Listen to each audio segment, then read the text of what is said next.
Live पर देखते हैं आज की कुछ खास खबरें। पुणे में 7 जुलाई से कॉन्ट्रैक्ट बेस पर कामगारों का आंदोलन का इशारा।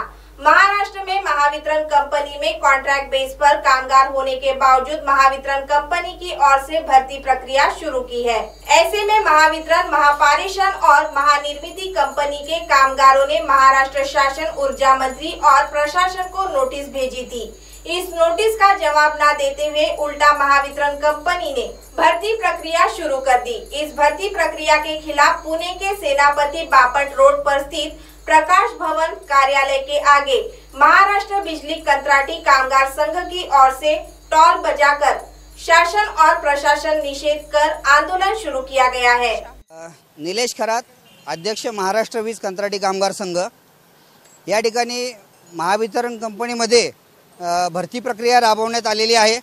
महावितरण, महापारेषण आणि महानिर्मिती या कंपनीतील कंत्राटी कामगारांसाठी आपण या ठिकाणी 8 जून रोजी महाराष्ट्र शासन, ऊर्जा मंत्री आणि प्रशासनाला आपण नोटीस दिलेल्या होत्या, परंतु या नोटीसला उत्तर न देता या ठिकाणी भरती प्रक्रिया राबवून या कंत्राटी कामगारांच्या पाठीमध्ये खंजीर खुपसण्याचं काम या शासनाच्या वतीने करण्यात आलेलं आहे।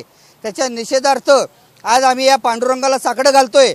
हे टाळ वाजून, टाळ कुटून या शासनाच्या विरोधामध्ये आम्ही निषेध नोंदवतोय की हे पांडुरंगा या शासनाला, या आमच्या ऊर्जा मंत्र्यांना एक सद्बुद्धी दे, या कंत्राटी कामगारांचं भलं व्हावं यासाठी सकारात्मक निर्णय असा त्यांनी घ्यावा आणि वर्षानुवर्ष काम करणाऱ्या या कंत्राटी कामगारांना आपण न्याय मिळवून द्यावा। दुर्दैव असं आहे की हे कंत्राटी कामगार 10-10, 15-15 वर्ष काम करतात आणि आता यांच्या हातामध्ये नारळ देण्याची शासनाचे जे धोरण आहे, या धोरणाचा या ठिकाणी सगळ्या महाराष्ट्रामध्ये आज आम्ही निषेध व्यक्त करत आहोत।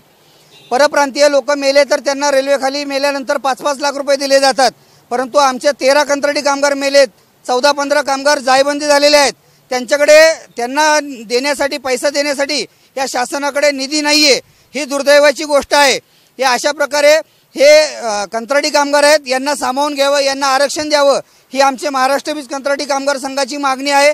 तिन्ही कंपन्यातील जे सगळे विषय आहेत, जोपर्यंत याच्यावरती ऊर्जा मंत्री महोदय हे आमची बैठक घेऊन ह्या प्रश्नावरती सकारात्मक तोडगा करणार नाहीत, 7 जुलै नंतर आम्ही काम बंद करणार आहोत। हा आजचा आंदोलनाचा तिसरा टप्पा होता। बारामती में बच्चे के लिए अघोरी पूजा। लोग आज भी किस प्रकार अंधश्रद्धा में फंसे हुए, इसका उदाहरण बारामती जैसे शहर में देखने को मिला है। शहर में एक विवाहिता को बच्चा नहीं होने पर उसके घर वालों ने एक महिला मांत्रिक के साथ मिलकर अघोरी पूजा किए जाने का सनसनीखेज मामला सामने आया है। इस मामले में पीड़ित महिला ने पति के साथ 5 लोगों के खिलाफ मामला दर्ज किया है। नमस्कार। भिगवण पोलीस स्टेशनला एका 21 वर्षीय विवाहितेने लग्न झाल्यानंतर 4 वर्षानंतरही मूल होत नाही या कारणावरून सासरच्या मंडळींनी जाचहाट करून मूल होण्यासाठी 2 बोंधूगिरी करणाऱ्या महिलांच्याकडून तिच्यावरती तांत्रिक किंवा अंधश्रद्धेतून काही अघोरी उपचार करायचा प्रयत्न केले असल्याबाबत तक्रार दाखल केली आहे। याच्यामध्ये सदर विवाहितेचा पती, सासू, सासरा आणि बोंधुगिरी करणाऱ्या 2 महिला यांच्यावरती भिगवण पोलीस ठाण्यात गुन्हा दाखल झालेला आहे। भिगवण पोलीस ठाण्याच्या वतीने भिगवण परिसरातील सर्व नागरिकांना आवाहन करण्यात येते की अंधश्रद्धेच्या विरोधात आपली कोणतीही तक्रार असेल तर ती तक्रार तात्काळ दाखल करून घेतली जाईल। कोणत्याही अंधश्रद्धेला बळी न पडता नागरिकांनी विज्ञानवादी दृष्टिकोन ठेवून आपले जे काही व्याधी असतील त्याचे उपचार किंवा इतर गोष्टींचे उपचार करावेत। धन्यवाद। भिगवण या ठिकाणी अतिशय म्हणजे माणसाला लाज आणेल असा प्रकार घडलेला आहे। पुत्रप्राप्तीच्या हेतूने कुठलाही वैद्यकीय उपचार न घेता देवऋषीच्या मदतीने एका विवाहितेला भर दुपारी 12 वाजता तरवडाचं जे छोटंसं झाड असतं त्या झाडाच्या खाली लिंब, नारळ ह्या सगळ्या पूजेचं सामान आणलं आणि तिथं आंघोळ घालून केस उपटणं, त्याच्यानंतर अंगावरती लिंब कापणं, अशा पद्धतीने खूप अघोरी आणि किळसवाना प्रकार या ठिकाणी घडलेला आहे। तर या ठिकाणी अंधश्रद्धा निर्मूलन समितीतर्फे आम्ही ठाम भूमिका घेणार आहोत।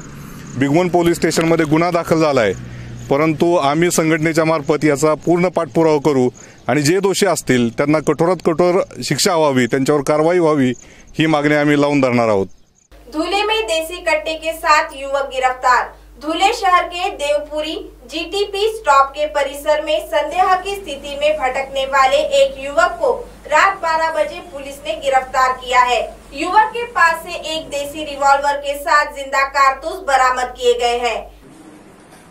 काल संध्याकाळी देवपूर पोलीस स्टेशनच्या हद्दीमध्ये त्यांचा रेकॉर्डवरचा हिस्ट्री शीटर आरोपी आकाश पानखरे त्याच्यावरती अगोदरही 5 ते 6 गुन्हे गंभीर गुन्हे दाखल आहेत। त्याला संशयावरनं आमच्या डीबी स्टाफच्या लोकांनी पीएसआय लोकेश पवार आणि सर्व डीबीचे जे देवपूरचे कर्मचारी आहेत त्यांना गोपनीय माहिती मिळाली आणि गोपनीय माहितीच्या आधारे त्याच्याकडे जाऊन झडती घेतली असता त्याच्याकडे एक गावठी पिस्तल आणि एक राऊंड मिळून आलेले जवळपास 20,000 रुपयाचा मुद्देमाल मिळालेला आहे। आणि त्याच पद्धतीने आकाश पानखरे हा हिस्ट्री शीटर असल्यामुळे त्याच्यावरती आमच्या कर्मचाऱ्यांचं ज्या पद्धतीने रेग्युलर हिस्ट्री शीटरवरती लक्ष असतं त्याच पद्धतीने सर्व गुन्हेगारांना बारकाईने देवपूर पोलीस स्टेशनच्या हद्दीत चेक करत असतात आणि त्यातनं ही कारवाई झालेली आहे। सदर कारवाई उत्कृष्ट कारवाईबद्दल मी पोलीस स्टेशन देवपूरचे पोलीस निरीक्षक स्थानक पीएसआय लोकेश पवार आणि सर्व डीबीच्या कर्मचाऱ्यांचं अभिनंदन करतो आणि हीच कामगिरी ते यापुढे चालू ठेवतील अशी अपेक्षा बाळगतो। अब आप हमारे चैनल को ऐप पर भी देख सकते हैं। प्ले स्टोर में जाकर MNS हिंदी लिखिए और ऐप डाउनलोड करें। साथ ही साथ आप हमारे फेसबुक पेज को भी लाइक कर सकते हैं और उन पर भी खबरें देख सकते हैं। लिंक ट्विटर, हाइक और इंस्टाग्राम पर भी आप हमारी खबरें देख सकते हैं। आप हमारे चैनल को YouTube पर भी देख सकते हैं और इसे YouTube पर सब्सक्राइब करना बिल्कुल भी ना भूलें। फिलहाल वक्त हो चला एक ब्रेक का। ब्रेक से लौटने के बाद देश और दुनिया की तमाम बड़ी खबरें देखने के लिए बने रहे MNS न्यूज लाइव के साथ। नमस्कार।